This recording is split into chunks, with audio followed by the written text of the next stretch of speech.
we got to thinking, the longest standing champ right now is Leon Rocky Edwards. How crazy is that? He took the belt in August of 2022, so he's been the champ for about a year and a half, and he is the longest standing current UFC champion. Guys or girls, anything. Nobody's defended the belt more than twice. Islam's the only other person that has defended it twice, and 6 of the 11 champs right now have 0 title defenses. 0, which is insane compared to a few years ago when we had Izzy, we had Volk, we had Kamaru, we had them running stuff down there for a long time. And now the belts just seem to keep changing hands. So we're going to run through all of the men's divisions and predict who will be the next person to dethrone the current champ. Some people might be on the fringe of a title shot. Some of them may be way out in the future. So I think this will be a really fun thing to do. We might have some answers that are all over the place. You could start us off at the 125 pound division. Who do you think takes out Alexandre Many Men Pantoja? I think the most likely to dethrone him has got to be Amir Albazi. Just off the simple fact that I think he probably gets the next shot. You would like to hope, but yeah, I mean, like we talked about, there's a big fight this weekend, but other than that, I think Albazi's been kind of the guy next up, the guy in waiting. Obviously, he's supposed to fight Moreno. If he would have beat Moreno like Ravel did, Albazi for sure would have been next up. So I think he's probably one fight away, or he gets the next title shot. So I think it's Amir Albazi that can dethrone him. All right, I got to go with Muhammad Mokaev, 23 years old. He's a dog. Our 3rd round submission bet, automatic cash. I think Albazi just really messed up by not fighting last week. Obviously, it was stuff that was out of his control, but Mokaev's going to go in there, have a stellar performance. He's going to have all the momentum, and I think he's going to pass Albazi for that title shot. I don't even know if he beats Pantoja, but they have no issue doing rematches at that flyweight division, and Mokaev's only 23 years old, so he's going to be there for a long time. All right, now we move on to the division where the champ's never going to lose, realistically. Sugar Sean's going to win, defend as many times as he wants, vacate it, move up to 145, maybe go for triple champ status at 155, who knows. But in a parallel universe, who do you think could dethrone Sugar Sean? Who do I think can? I mean, obviously, you'd probably have to go Merab here. That's my answer. Merab's my answer. But as I was getting into this, I want to think like, if he beats Merab, again, you gotta beat Cheeto first. You gotta beat Cheeto. If he beats Merab, I don't see who else can beat him. I'm looking at the list here. It's Aldo. Aldo's not coming back to 35. Corey Sandhagen's a stylistic good matchup for Sugar Sean. Peter Yan, been there, done that. Cheeto Vera would have already been there, done that. Henry Cejudo retired. Song Yadong, who knows if he ever gets a shot. Biggie getting up there in age. Rob Font, good matchup. Like, if he beats this guy, if he beats Cheeto and he beats Merab, he has the belt as long as he wants it. That's my take from my research I did on this one. Yep, I went way down the list to Umar Nurmagomedov. He's honestly probably the scariest person right now to me in that division. If Suga had the choice of fighting Merab or Umar, I would maybe choose Merab right now. I can't even lie, bro. I'm insanely high on Umar Nurmagomedov. The reason he doesn't fight more, it's not because he doesn't want to. I know he had to pull out of his last fight due to injury, but I guarantee you that this guy is getting turned down left and right. He's getting that Islam Makhachev treatment. I'd put my life savings on it. To be fair, that's not very much, but I would still do it. So, yeah, I'm going to go Umar Nurmagomedov. Hopefully by the time he's at the top, Sugar's long gone, already at 145. But we shall see. Yes, sir. 155. This is a tough one because obviously the champ Islam Makhachev is extremely dominant right now.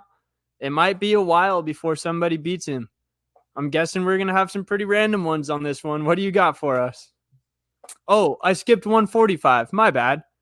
I'm still just heartbroken about that. I put that division out. I blocked it out of my mind for my own well-being. But Ilia Topuria also might be the champ for a really long time. Who do you got for us here? It's hard to find one here. I just went Evalev. Dude, if Evil gets a title shot with no finishes, I will not like that one bit. I Yeah, know he's no, yeah. 8-0 in the UFC and he has impressive wins, but I just can't stand that, bro. He's a decisionator, which I hate.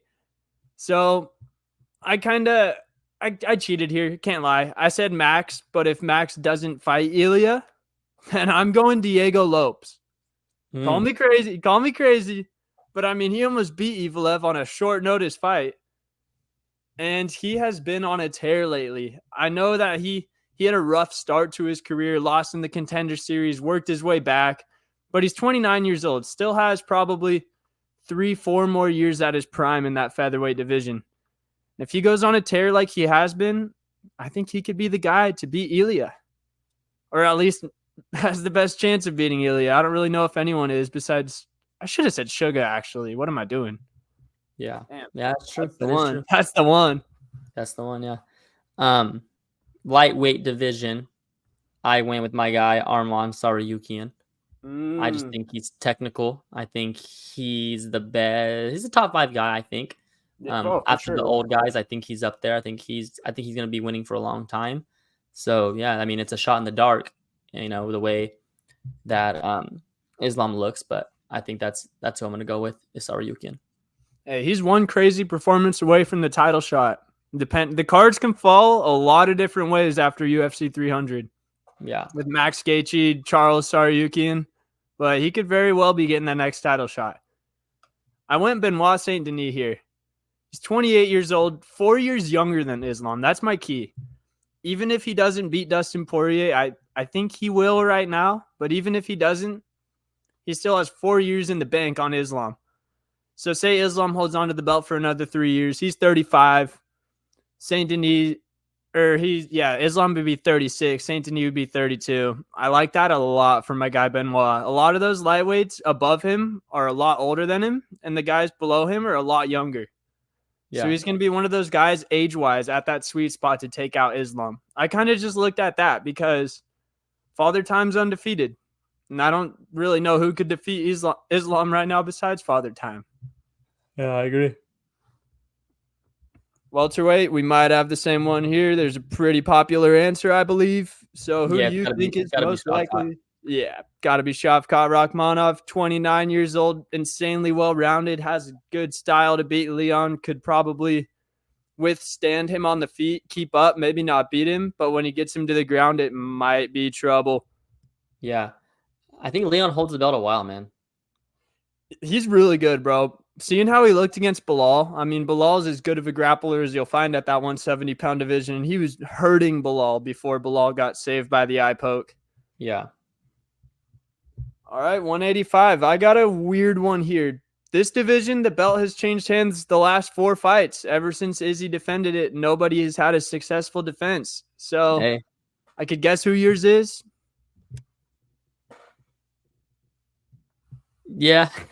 I'm gonna go Izzy. I just think he gets another shot, and I think he wins. Yeah, I wanted to say that, just the simple answer, but I went a little out of the box here. So that middleweight division's weird right now. We've seen a lot of those guys already fight each other. So I was looking for a fresh face who's on a hot streak, who's not there yet, but maybe 2 really good performances, and he'd be looking at a title shot. Let's go Anthony Fluffy Hernandez. I picked Dricus to be the middleweight champ based off of 290 when we saw him in person. He didn't disappoint. I saw Fluffy break my heart in person, and now I'm a fan. So I'm saying the next guy to dethrone Dricus du Plessis will be Anthony Fluffy Hernandez, and it might be in 2 years. So So you maybe think one Dricus or has the belt that long? I think he defends once, drops out of a fight or two, and then I think he finds a way to keep it. It might not be from defending a lot of times, but I just think he's gonna find a way. He's gonna say UFC Africa, UFC Africa, come on. I got you. All right, light heavyweight division. I had to go with my guy Jamal Sweet Dreams. I just don't like anyone in the light heavyweight division, honestly. I mean, Yeah, Yuri, we've seen that. Ankalaev, I guess. Jan Blachowicz, we've seen that. I mean, I guess you'd have to say Ankalaev or Jamal Hill. But again, it's tough for Jamal Hill the time he's fighting him. If Jamal Hill wasn't coming off injury and healthy, then yes, I think Jamal Hill gives him a good look. But we talked about a couple weeks ago or last week that it's bad timing for Jamal, bad matchup coming out of an injury like that. But there's no one else that I like at light heavyweight division. I mean, I don't know. I think Alex holds the belt here a long time too. Yeah, I picked Ankalaev only because Jamal is coming back off the injury. I think that would be about even money if Jamal was coming into this off of a good performance. But just with the circumstances, especially it being an Achilles, just not very, very confident in Jamal against Pereira in this fight. But Ankalaev, I think he's good enough on the feet to survive with Pereira for a little bit. And if he gets it to the ground, Poton's fucked. Plain and simple. Ankalaev has Dagestani wrestling. He has the submission game. If he gets it to the ground, I think Pereira's in for a long night. So, yeah, I'm all over Ankalaev in the 205 division. Yeah. And heavyweight, weird one. I mean, pretty obvious answer. Does Aspinall even count? No. So I had Aspinall written down, but then I thought about it. I don't think. I mean, in my eyes, he's the champ right now. Yeah, I think so too. So the person I have for him is Jalton Almeida. I think he's kind of the new heavyweight, kind of athletic. He's long, can wrestle, can strike. So I think he gives Aspinall a challenge just athletically and possibly can get it done somehow, some way. Yep, I had Almeida as well. Unfortunately, Yeah, I don't want him to be the heavyweight champ.